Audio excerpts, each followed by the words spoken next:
this could be just over 15 years. You've been kind of pushing this on your son or daughter, and they haven't had the courage to tell you, you know what, I don't think I want to do that. Have these conversations now when it's so much easier to right the ship than a decade later when they've spent so much time and energy and money between you and them to get a degree they don't want. I received a question from Michael via email, and here it is. My daughter is 16. My wife and I want to help her pay for college, but we're way behind on our retirement savings, and we still owe student loans. We want her to get ahead in life and not go into college debt like we did. We love the idea of financial independence. We're finding that concept later in life.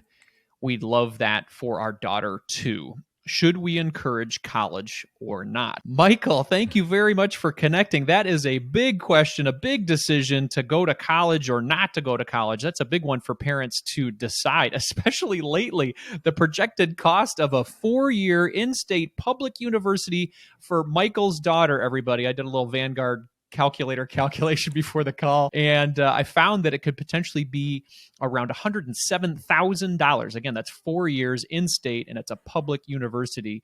So with little to no savings, college could be a tough thing to handle for Michael's family. So I had to bring in some experts to help me with this one. So to help me answer Michael's question today, I've invited someone who has a lot of experience in advising teens and their parents with the college decision and how to pursue financial independence in general. Dan Sheeks is my guest today. Dan is the owner and founder of Sheeks Freaks. This is an online community to help young people live their best lives by making smart money decisions. He's been a high school business teacher in Denver for the last 18 years. And he's passionate about teaching teens personal finance, passive income, real estate investing, and early financial freedom strategies so they can live their best lives. Dan is also the author of the new book, First to $1 Million, A Teenager's Guide to Achieving Early Financial Independence, which is out now. Welcome to the show, Dan. Thanks, Andy. Glad to be here. Absolutely, man. Well, let's help Michael with his question here. This is a tough situation.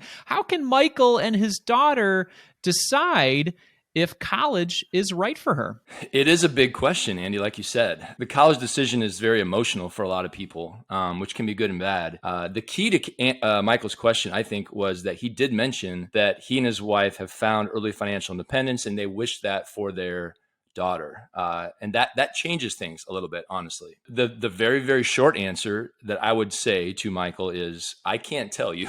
I don't know. I don't know if your daughter should go to college or not, because you have to really know the teenager, right? And what they're passionate about, what they're interested in. There's pros and cons to going to college, especially if they want their daughter to be on an early financial independence pathway. There's so many different ways we could go with this, Andy, but it's a very individualized question that deserves a very specific answer. And I agree with you, Dan. Let's talk about the know your teen portion of it. You've worked with a lot of teens. You've gotten to know a lot of, everybody's different, right? So how does a parent say, well, my teen is good for college or not? Is there a way to have kind of that conversation with them to understand where they are, especially as they're getting maybe in their older teen years and seeing what their interests are? How do you have that conversation with your teen, or how do you, plan it out with them? Yeah. So I would say step one would be, if you're a good parent, which I think most of your listeners are, that's why they listen to this podcast. You're already kind of in the loop with what your teenager has aspirations of doing after high school, which, by the way, a perfectly acceptable answer would be for the teenager to say, I have no idea. That is completely okay. When I graduated from high school, I did not have any idea what I wanted to do. And most teens don't, by the way. I've worked with thousands of teens who are mostly on their way to college as they leave high school. And so many of them, they say to me, even now, right? So we're talking in March of 2022. My seniors are less than 2 months from graduating from high school. I teach a lot of seniors, and they don't know. They know they're going to college because their parents and them have made that decision, but they don't know what they want to study. So that is acceptable to say, I have no idea. But there are some teenagers who know, like they've wanted to be, say, a teacher their entire lives, or a doctor, or an engineer, or a veterinarian, or whatever the thing might be. And if that's what they're really passionate about and they've had that dream for a while, then I think it's a good bet, a safe bet to say, we're going to send you to college to pursue that. If it's an occupation that needs a college degree. If it's not, then obviously don't send them to college and spend that $107,000 or more. Usually it's more, to pursue an occupation where they don't need a degree. I would say there's two things I can say to Michael that would be absolutely for sure. There's two things that you should not do with your daughter. If your daughter does not know, she has no idea what she wants to do in college, then don't send her to college. Don't just have her go for the sake of going to college. It is okay to wait, and she can go to college at any time. College will always be there. The second mistake would be to send her to college in a pathway that will let her graduate or require her to graduate with that college diploma, that college degree, and also having massive amounts of student loan debt. It sounds like Michael has learned his lesson. He and his wife are still battling the college debt battle, which I'm sure has handicapped them for decades. It did for me, because I had massive amounts of student loan debt. So that's the second answer that I can say definitively. Don't send your daughter to college in a pathway that graduates her with a degree and also massive amounts of student loan debt. Yeah, that makes a lot of sense. Well, let's say that they've had these conversations and Michael's daughter is like, yeah, I want to be a teacher. I'm really passionate about teaching, and Dad, that's what I want to do. Now that we know a little bit about Michael's financial situation, how can they go through this college process and not have her just be financially strapped afterward? Mm-hmm. There's a few things, right? The first thing that pops to mind is Michael and his wife, and many, many other parents out there, if you're listening, need to, first of all, get over this idea or concept, even if it's in the subconscious, that says the college or university that my son or daughter goes to is directly reflective of my success as a parent. In other words, if my son or daughter goes to Ivy League school or very high tier school, that means I'm a better parent than if my child goes to community college for 2 years. Big fat false, right? That is not an accurate depiction at all. And so I think a lot of times parents, and the parents that I see in my school very often, they get caught up in thinking that their son or daughter has to go to the most expensive, which is usually also the top tier school that they get accepted to, because that's a reflection on them and their family and how smart their child is or how successful they are going to be, when that really has nothing. Studies show, no, it doesn't. So there are many other options that will lower the cost that parents should consider. Living at home the first year or two. If there's a public university in town, I live in Denver, there's a few, then have them live at home, have them eat at home, save money on room and board. Community college, like I mentioned, is a great option for a couple of years before they transfer into a 4-year school. Going to online university, honestly, after the pandemic, even before, but definitely now after, online education or remote learning is such a huge thing now that you can get an entire 4-year degree remotely online. And so they can live at home. They can live in a house hack, which is a great real estate investing strategy for young people. And they can be working almost even full time while doing their studies online, because they don't have to be full time. But even if they can, a hustler can do both. So there's so many different options. If they're taking high school classes that give them college credit while in high school for free, and those are becoming more and more popular. I teach several classes where my students get concurrent enrollment credits. So they get college credit. They can start college at even, halfway through their freshman or even as a sophomore by earning credits in high school. So there's a lot of different options. I love it, man. And I love how you don't look at just at the face value where it's like, okay, it's $100,000. And that's like the final answer. It's like, well, no, are there different universities you can go to that maybe are cheaper? Is there a way you could stay at home so we don't have to pay the room and board? Like different ways to slice this up. It's not all face value. Okay, let's say Michael has had this conversation with his daughter. She's getting a little older now, maybe getting closer to 18. And she's like, I have no clue what I want to do. I'm not sure I should go to college.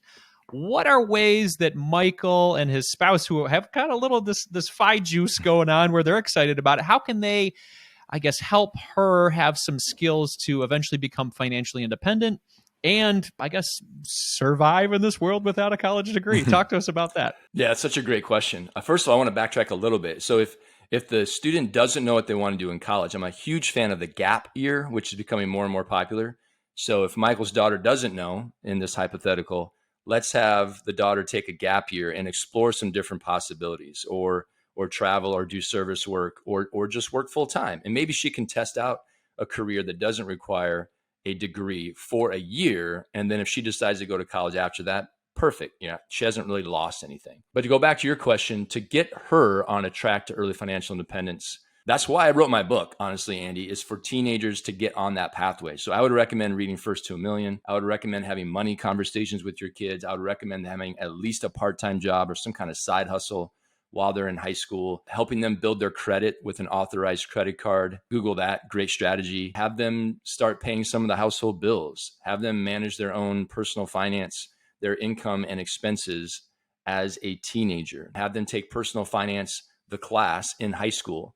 It's not required in most schools, but for a lot of schools, it's there. It's just as an elective. That's one of the classes I teach. So many different things you can do with your teenager to set them on that path. Have them track their income and expenses with a free app. Have them find a mentor. Have them go to meetups with like-minded people, especially if they're interested in, say, real estate investing or engineering or entrepreneurship. There's so many meetups where they can go, even as a young person, and talk to people who might be a mentor or at least give them some advice. That's awesome. That's awesome. You said earlier, you mentioned that you got into a little student debt and that kind of carved your story a little bit. Tell us a little bit about that. And are you still paying on the student debt? I know you're probably not 16 anymore. So how long did it take you to pay off that debt? Yeah, I still have student loan debt. I am 47. I think I have $10,000 left. At its peak, I think I was around $70,000 or $80,000 in student loan debt.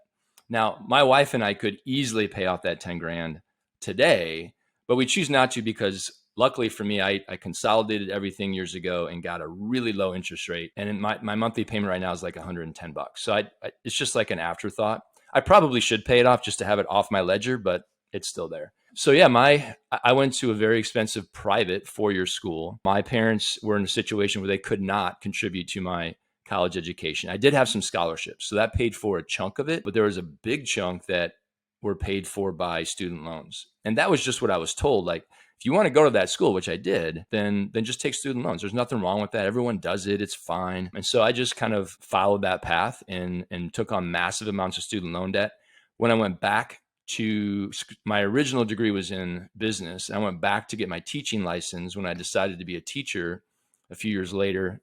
I took out more debt for my teaching license, which was a 2-year endeavor. And then I took out even more debt for my master's degree once I started teaching. So I had 3 rounds of student loan debt that eventually all got consolidated, but it was a lot. It was a lot. And no one told me, this is how it's going to affect your future. This is how much you're going to be paying every month once you finish and you start paying off these loans. I really think had I had known what I know now, I would have went to a different college. I would have financed school a little differently. I would have went to a public school. My second choice, which I also got accepted to, was a local 4-year public university that would have been a third of the cost. Obviously, I don't regret how my life turned out, but I would have done things differently had I known. Yeah. I mean, it's good to have that perspective now and to be able to talk to parents who have teens right now to kind of help guide them based on your experience. Obviously, you're doing pretty well for yourself now. You're a published author and you are a multi real estate investor and doing really well based on that experience. I would think that's helped you a lot. So let's talk to the person who's listening right now that's just saying, I don't care what my kid thinks. They're going to college. I went to college. It was good for me. And hey, it just builds character to pay off your loans. What would you say to that parent? There's a lot of those parents out there, and I wouldn't argue with them. I do think there's a lot of value in going to college just with the experience, right? Meeting people, networking, and hopefully getting an education. That's the number one goal of going to college. If you're a parent and you're kind of forcing them to go, especially for a specific school or a specific major, my advice would be let's sit down and think this through. You cannot make your teenager, and most parents know this, you cannot make your teenager do anything they don't want to do. And so, if your dream has been for your son or daughter to follow in your footsteps or to go into this pathway or become a doctor and they don't want to, they might go to college, they might begin that journey, but they're not going to be happy. I mean, this could be just over 15 years. You've been kind of pushing this on your son or daughter, and they haven't had the courage to tell you, you know what, I don't think I want to do that. Have these conversations now when it's so much easier to right the ship than a decade later when they've spent so much time and energy and money between you and them to get a degree they don't want. And then for the parent who says, I'm going to send them to college and it's going to be financed by student loans, do your son or daughter a favor and do not handicap them with that burden for decades of their life. Find other ways. We didn't mention scholarships. I think a high school or junior, senior in high school, their full-time job, I shouldn't say their main job outside of being a full-time student, should be to be, applying for massive amounts of scholarships. That should be something they're doing 2 to 3 hours a day, especially as their senior year starts to wrap up. It is a huge investment and you get a great return on your investment. Even if they're not a great student or they're not a great essay writer, there are things you can do to help improve the amount of scholarship money they'll get. I could not agree more. Have these conversations early, everybody. And scholarships, yes, are definitely underspoken about resource that is really out there for people. Dan, thank you so much for your time today. This has been a great conversation. You've got a great book out there, First to a Million. Where can people find this book? First to a Million is available anywhere, but I recommend buying it from the publisher's website, which is biggerpockets.com. If you just go to their bookstore, you'll find First to a Million. There's also a workbook. So if your teenager is in high school or younger, get the book and the workbook, which if you buy them both, you get a nice little discount on biggerpockets.com. The workbook is honestly the more valuable piece. It guides them through everything they should do, when, where, how, and why on their journey to early financial independence. That's what I would do. Excellent. And that's whether you go to college or not. Yes. Financial independence is a great conversation to have with your teen early and often. Dan, thank you so much for your time today. I really appreciate it. Thanks, Andy. Glad to be here.